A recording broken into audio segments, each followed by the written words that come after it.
Hi, welcome back to Wednesday.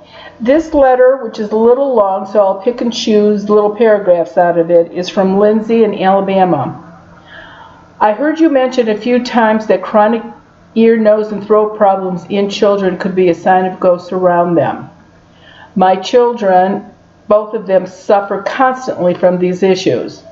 We've been living here for about 4 years now. My daughter is now 8 and my son is 5.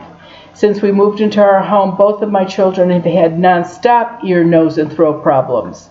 Medication after medication. I have asked the doctor about this, but I am always assured that it is normal and nothing to worry about.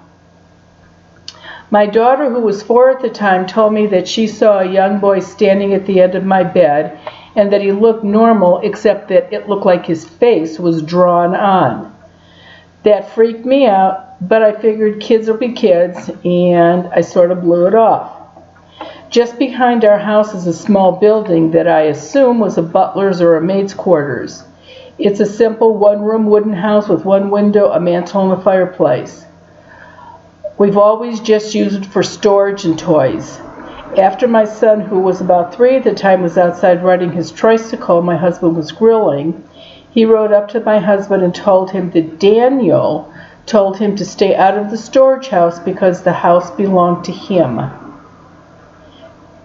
We asked our son what Daniel looked like. He said scary, and he had dirt and spiders on him.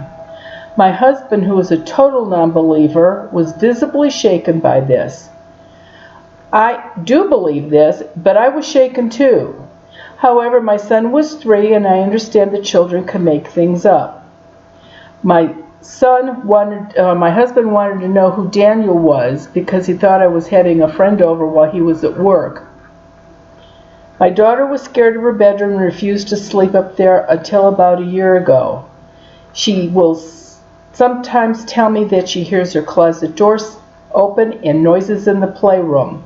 My son still sleeps in the same room as my husband and myself, but he will play in his room. Do you think that doing a smudge dig every 2 weeks will help? I've done it a couple times. Lindsay, you really need to do it every 2 weeks. Everything that you have said can absolutely positively happen.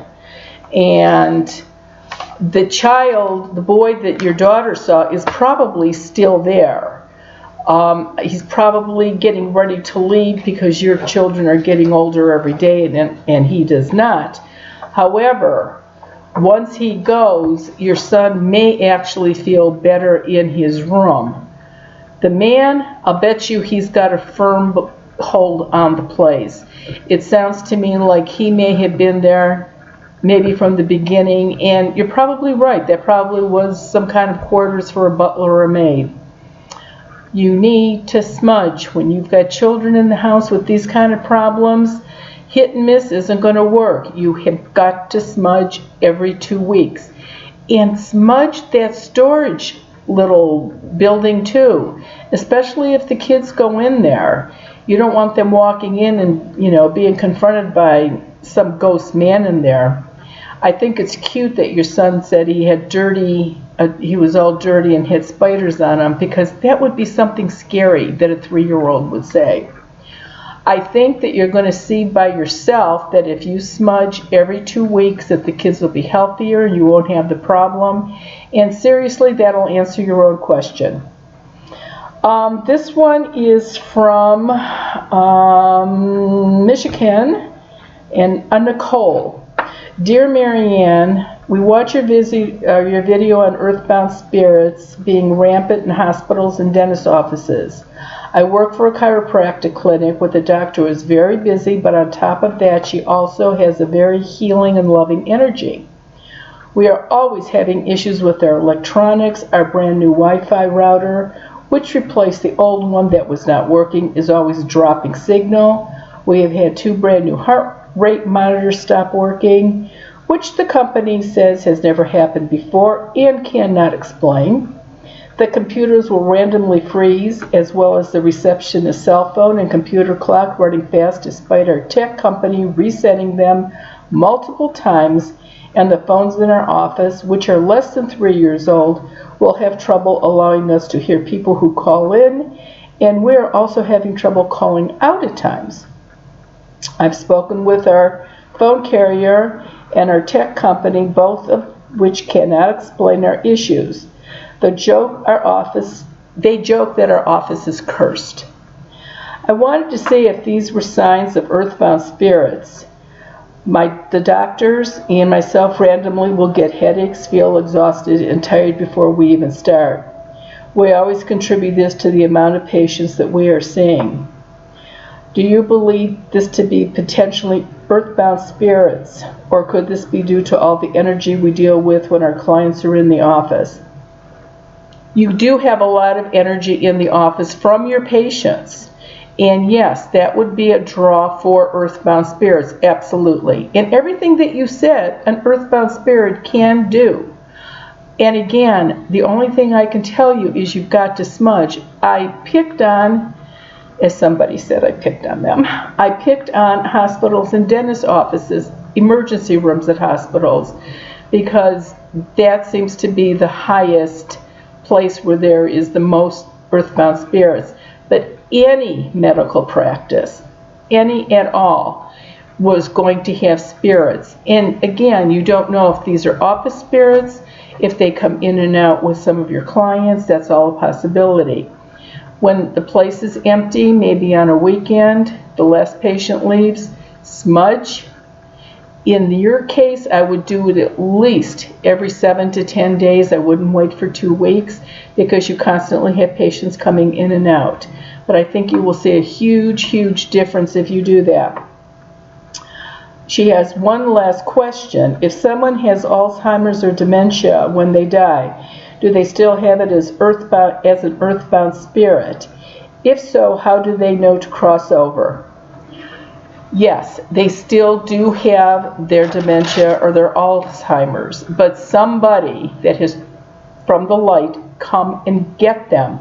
They are never stuck. You never have to worry about those people being stuck. Or anybody that has any kind of mental issues at all, somebody will come and get them. Once they go into the light, that's when they will be whole again and have all their faculties about them and everything. But while they're earthbound, they are still confused, and that's why somebody from the light comes to get them. This one is from Ohio. Her name is Jenna. Hi, Marianne. Please write more books. I love when you go speak. In that book, you spoke about being able to detect earthbound spirits via a land phone call.